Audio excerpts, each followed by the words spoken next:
So, it's about time for a review of the Badlands. I almost forgot about it. I think that says enough for how much I enjoyed it. I really should start ranking all these places. This one would not be at the top of my list. It was still really fun. I enjoyed it a lot, but um, it was tough. The whole trip, I think I said before, I wasn't following a trail. I was just following a footpath and directions that I had read. Um, so yeah, that gave me some complications, and that could have led to some of me disliking it. But I don't know. I kind of like the challenge. So, but yeah, it doesn't rank up there with Voyagers and Theodore Roosevelt National Park. So, but anyway, I'm gonna get into it. So, I didn't learn as much just because it was more of like I want to go there to experience the landscape and just to say that I like hiked the Badlands, and that was fun, and it was fun putting myself through that. So what I saw was bison, and it wasn't they weren't there weren't as many as like in groups. There was more of just like bulls, just single ones every now and again I would see. What I did see a lot of were bighorn sheep. So the males are called rams, and the females are called ewes, I think, like EWES. It's kind of a weird name, but I saw both of those. The rams were super cool. Their horns were enormous, just like they were full circles, so that's how I knew they were rams. And they were all climbing on the buttes and stuff. It was really funny to watch them move on the uneven cliffs. Saw lots of prairie dogs, a couple prairie dog towns. I saw one prairie rattlesnake. I've seen one other one, but this one was a close up. And weird to think, but I saw a lot of frogs. There were like patches of water where the sun wouldn't hit, like on the end of a butte or in like a wash in a washed out creek bed. There would still be some water in the shade, and that's when I would walk around the corner and you just hear bloop bloop bloop bloop. All these frogs would be jumping in. So that was kind of crazy. I didn't think I'd be seeing a lot of frogs at the Badlands, but they're there. I saw a lot of yellow sweet clover. Um, yeah, I can't really say much about the yellow sweet clover. I saw it. I don't know if I could pick it out, but I'll have a picture of it. I learned what washes are. So it's a washed out creek bed. But some of them would get really tall. Like I would be maybe 50 feet down. It's just like I have to follow my compass because I would have no idea where I was. So that was really kind of cool and scary to be in. And inside of them, I guess the Badlands is known for being like a fossil hotspot. I didn't see any fossils or that I knew of. I don't have that good eye, but inside of these washes, there were so many rocks and stones that were really, really cool, and all of them are dry, but they're still, I mean, they're really colorful. Usually you get the colors when they're wet, but there were so many.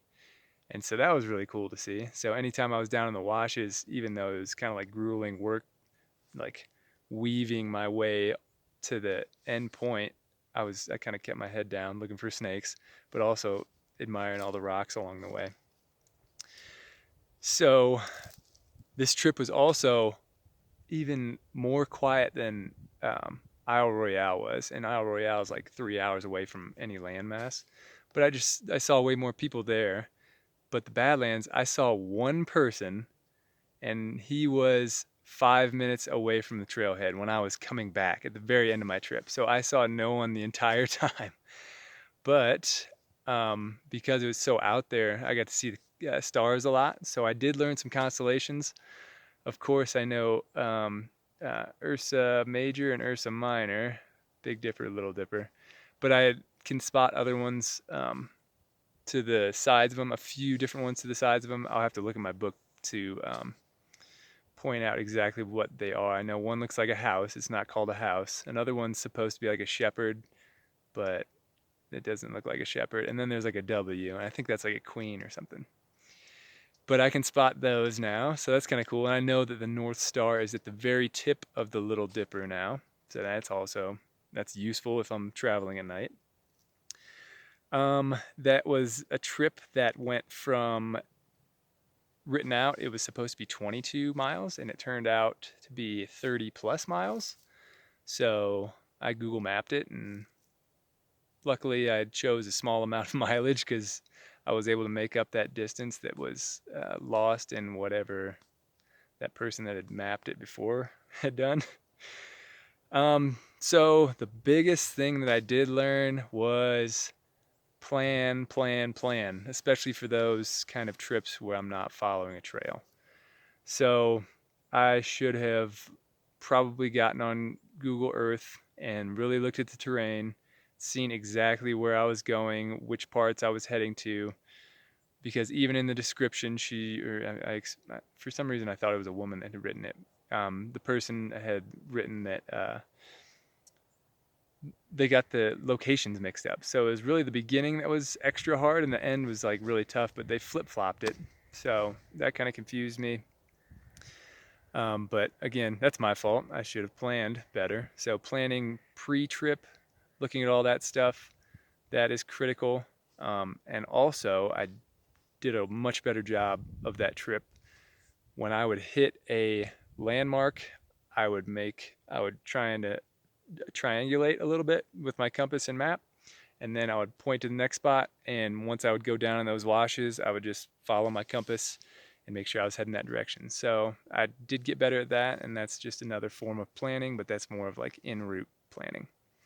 So another cool thing is I had broken my watch band, but I fixed it with a little ingenious melting and sewing, and it's holding together. This is like day 3 or 4 for it. And I also am still using my broken compass. So it shows that you don't need the water in there, and it still is working. I just figured out where I was today in the Tetons.